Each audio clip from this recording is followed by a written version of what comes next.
Di episode sebelumnya, setelah Wang Lin meledakkan dirinya sendiri dan berhasil membunuh Ming Yuan serta menghancurkan menara hitam, tindakan itu membuat lelaki tua berarmor hitam menjadi sangat marah.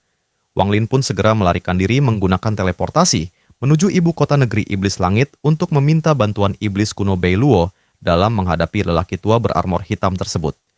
Namun, tepat saat itu, seorang pria besar berbaju zirah melangkah keluar dari kehampaan di belakang Wang Lin. Ia menatap dingin ke arahnya dan berkata, "Kenapa kau tidak lari?" Tangannya terulur, dan 5 helai energi iblis melesat keluar dari ujung jarinya. Mata Wang Lin berbinar. Tiba-tiba, ia bertanya, "Siapa Ling Tianhou bagimu?" Tangan kanan pria besar itu seketika berhenti. Kebingungan muncul di matanya yang dipenuhi energi jahat. Ling Tianhou, nama yang familiar. Wang Lin buru-buru mundur. Tatapannya menjadi dingin, lalu ia berteriak, "Pedang suci Ling Tianhou dari Sekte Pedang Dalou. Sekte Pedang Dalou, pendekar pedang." Kebingungan di mata pria besar itu semakin kuat. Tubuhnya mulai meronta. Tepat saat itu, ilusi jiwa iblis tiba-tiba muncul di antara kedua alisnya. Ia menatap Wang Lin dengan tajam, lalu mengeluarkan teriakan mengerikan. Teriakan itu seketika menghapus kebingungan di mata pria besar tersebut, digantikan oleh api iblis yang membara. Wang Lin segera mundur dan berteriak, "Iblis kuno!" Pada saat bersamaan, sebuah tekad mengerikan menyerbu keluar dari kota setan langit dan turun di hadapan Wang Lin. "Kau terlambat 10 tahun. Suara iblis kuno menggema di telinga Wang Lin. "Pinjamkan aku darahmu." Begitu mendengar itu, darah dalam jumlah besar mengalir keluar dari pori-pori tubuh Wang Lin. Darah tersebut memadat dan membentuk wujud manusia, lalu kesadaran iblis kuno turun ke dalamnya. Tubuh Wang Lin gemetar hebat akibat kehilangan sebagian besar darah. Wajahnya pucat. Ia segera menelan pil, lalu duduk bersila dan mulai berkultivasi. Jiwa iblis di dahi pria besar itu menatap bayangan darah di depan Wang Lin dan berteriak dalam bahasa misterius, "Bei Luo, kau berani menghalangiku." Bayangan darah itu bergerak, berubah menjadi tubuh bertanduk dua. Cahaya iblis bersinar di matanya. Dengan suara tenang, ia berkata, "Kau hanyalah salah satu dari 9 kepingan jiwa iblis kuno yang tersebar. Mengapa aku tidak bisa menghalangimu?" Bahasa para dewa kuno. Wang Lin membuka matanya. Wajahnya menunjukkan ekspresi merenung dan terkejut. Jiwa iblis yang keluar dari pria besar itu menatap iblis kuno yang terbentuk dari darah Wang Lin. Kemudian, ia mengeluarkan jeritan tajam yang dipenuhi kekuatan yang menusuk. Jiwa iblis itu tiba-tiba terbenam kembali ke dalam pria besar itu, dan mata besarnya memancarkan api iblis yang tak tertandingi. Dia lalu melangkah maju, dan ilusi raksasa jiwa iblis muncul di belakangnya. Mata iblis kuno yang terbentuk dari darah Wang Lin menyala. Ia melambaikan tangannya dengan santai, dan kabut iblis tiba-tiba muncul. Kabut iblis itu melilit pria besar itu dan melesat ke langit. Pada saat yang sama, tabir energi spiritual iblis turun dari langit dan menyelimuti seluruh kota iblis langit. Iblis kuno dan iblis memulai pertempuran hebat di tengah kabut di langit. Suara gemuruh terdengar dari langit. Terkadang api iblis memenuhi langit dan terkadang energi spiritual iblis menyapu area tersebut. Wang Lin duduk di tanah dalam posisi lotus. Matanya menatap langit sambil berkultivasi. Seolah-olah matanya dapat menembus kabut di langit dan langsung melihat pertempuran yang terjadi di dalamnya. Adegan ini membuat hati Wang Lin bergetar. Serangan iblis kuno dan iblis yang hancur memiliki kekuatan yang cukup untuk membelah dunia menjadi dua. Semua mantra ini membangkitkan kembali ingatan dewa kuno Tusi yang telah terkubur jauh di dalam benak Wang Lin. Mata Wang Lin semakin cerah. Sambil terus mengamati, ia benar-benar menyerah dalam berkultivasi. Sebaliknya, tangannya secara tidak sadar membentuk segel demi segel, berisi berbagai mantra dari ingatan dewa kuno Tusi. Meskipun ia membentuk segel ini, mereka tidak memiliki kekuatan serangan di belakangnya. Namun, pada saat ini, melalui hubungan misterius dengan jiwa asalnya, kekuatan penindas meletus di sebuah planet kecil yang jaraknya tak terhitung kilometer dari Laut Roh Iblis Timur di luar tanah roh iblis. Tubuh asli dengan kepala penuh rambut merah tiba-tiba membuka matanya. Matanya tampak seolah-olah mengandung seluruh langit di dalamnya. Saat matanya terbuka, tangannya mulai bergerak, membentuk berbagai segel. Rambut merah tubuh aslinya berkibar, dan bintang-bintang di antara alisnya berkelap-kelip. Seiring tangannya terus berganti, bintang-bintang mulai berkelap-kelip lebih sering. Lalu tangannya tiba-tiba terentang ke kedua sisi, dan ia berkata, "Serap!" Hanya dengan satu kata, planet kecil tempat ia berada mulai bergetar. Untaian energi spiritual bergerak menuju kedalaman planet dan diserap oleh tubuh aslinya. Pada saat yang sama, Wang Lin juga melakukan gerakan yang sama di tanah roh iblis. Ia menatap kabut tebal di langit dan perlahan tersenyum. Pertempuran antara iblis kuno dan iblis yang hancur membuatku memahami beberapa mantra dewa kuno. Manfaat yang diperoleh tubuh asli tak terkira. Pertempuran ini berlangsung selama 3 hari. Darah yang hilang dari Wang Lin telah terisi kembali, karena energi spiritual surgawi mengalir melalui tubuhnya dan merangsang sumsum tulangnya untuk menghasilkan lebih banyak darah.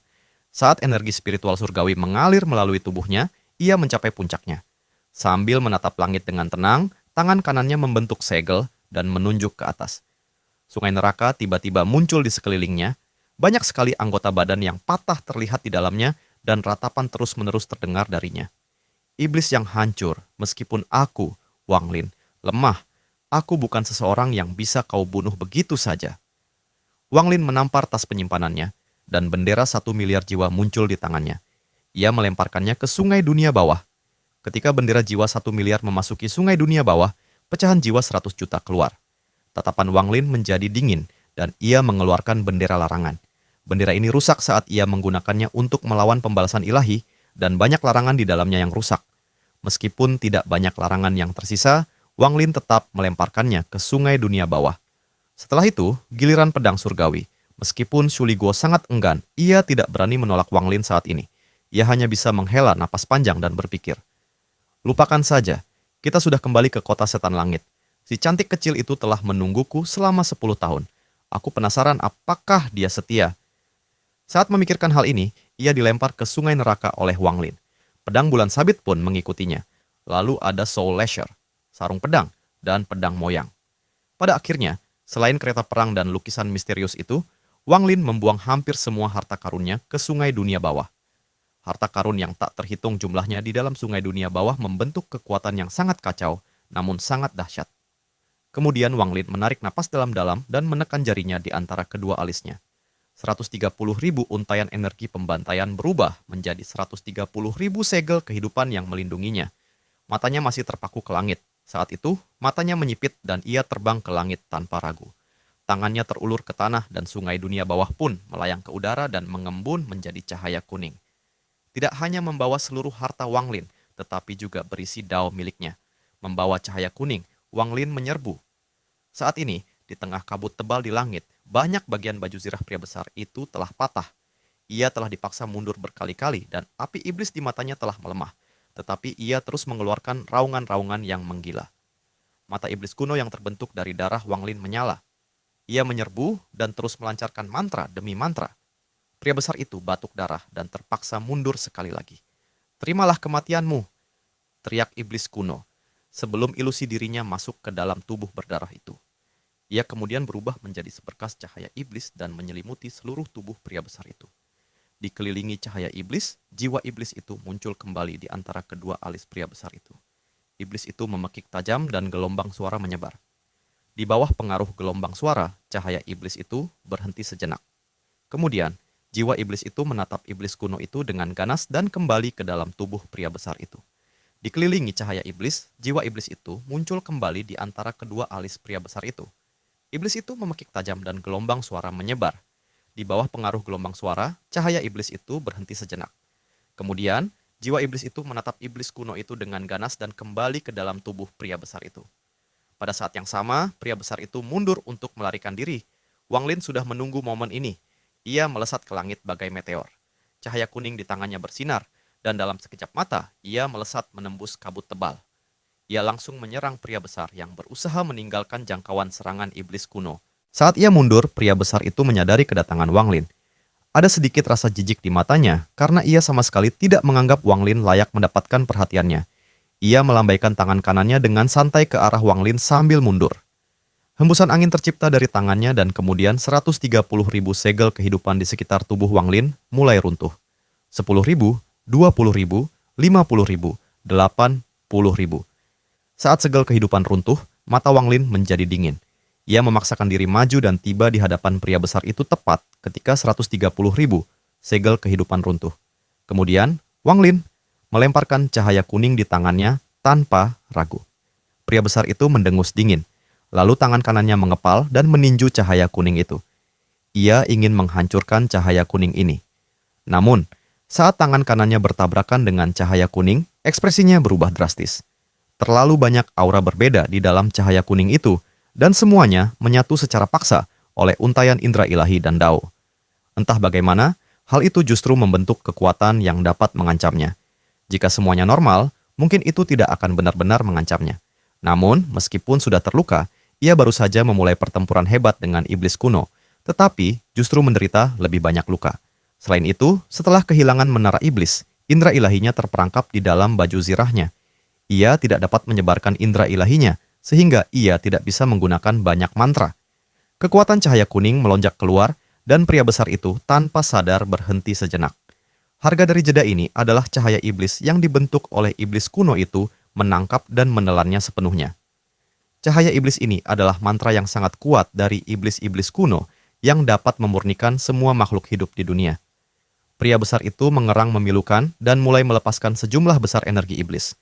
Energi iblis ini langsung dimurnikan, tanpa meninggalkan jejak sedikit pun. Iblis keluar dari alis pria besar itu dan berteriak, "Beiluo, kalau kau membunuhku, Tuan pasti tidak akan memaafkanmu." Ia pun keluar sepenuhnya sebelum berubah menjadi seberkas cahaya dan memasuki baju zirah itu. Tepat setelah itu, baju zirah itu meninggalkan tubuh pria besar itu. Baju zirah itu diselimuti energi iblis yang dahsyat dan hendak menerjang keluar dari cahaya iblis. Tinggalkan tungganganmu untuk menyelamatkan sang jenderal adalah pikiran di benak jiwa iblis itu saat itu. Meskipun ia akan kehilangan tubuh itu, selama baju zirah itu tidak hilang, ia bisa pulih suatu hari nanti.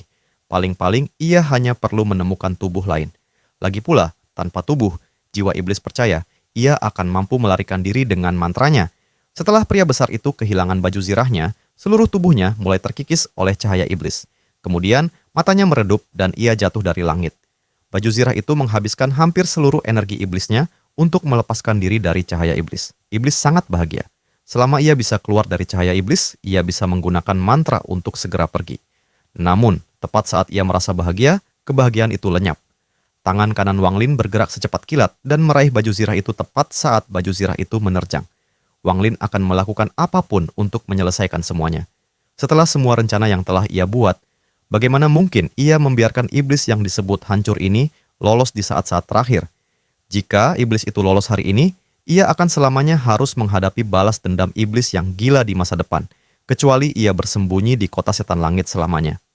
Selain itu, Wang Lin yakin iblis kuno pasti akan membantunya di saat-saat terakhir. Jika tidak, iblis kuno tidak akan muncul sama sekali. Dengan kelicikan Wang Lin, ia dapat dengan mudah melihat semua ini. Saat tangan kanannya menggenggam baju zirah, Wang Lin sudah menduga jiwa iblis akan memasuki tubuhnya. Jadi ia mengaktifkan buah kenaikan surgawi yang tersisa di dalam jiwa asalnya. Mata Wang Lin tiba-tiba berubah menjadi merah darah dan seluruh tubuhnya memasuki kondisi kegilaan yang ekstrim. "Kau takkan bisa kabur," teriak Wang Lin. Tiba-tiba ia menarik tangan kanannya, menyeret armor itu kembali. Jiwa iblis muncul dari armor dan menatap tajam ke arah Wang Lin. Jiwa iblis itu meraung sebelum menerjang telapak tangan Wang Lin dan menyerbu jiwa asal Wang Lin. Pada saat yang sama, baju zirah itu berubah menjadi benang-benang hitam, melilit Wang Lin, lalu kembali menjadi baju zirah. Wang Lin kini mengenakan zirah hitam, matanya merah darah, dan rambutnya bergerak tanpa angin. Di dalam tubuhnya, jiwa asalnya telah mencapai puncaknya berkat buah kenaikan surgawi. Ia memulai pertempuran dengan jiwa iblis yang telah kehilangan sebagian besar energi iblisnya. Cahaya iblis itu menghilang dan kembali menjadi bayangan darah iblis kuno. Ia menatap Wang Lin dengan kagum dan tersenyum. Strategi yang bagus untuk merangsang jiwa asal agar membantu melawan jiwa iblis. Jika aku membantumu, maka aku akan melakukan apa yang kau rencanakan. Tetapi jika aku tidak membantumu, maka pertempuran sebelumnya akan sia-sia. Kau sudah memperhitungkan bahwa aku pasti akan membantumu.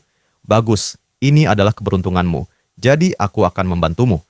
Sambil berbicara, iblis kuno meraih Wang Lin. Ia juga meraih pria besar yang tubuhnya terkikis tetapi belum mati. Kemudian iblis kuno berubah menjadi seberkas cahaya dan menyerbu menuju danau naga di luar kota iblis langit.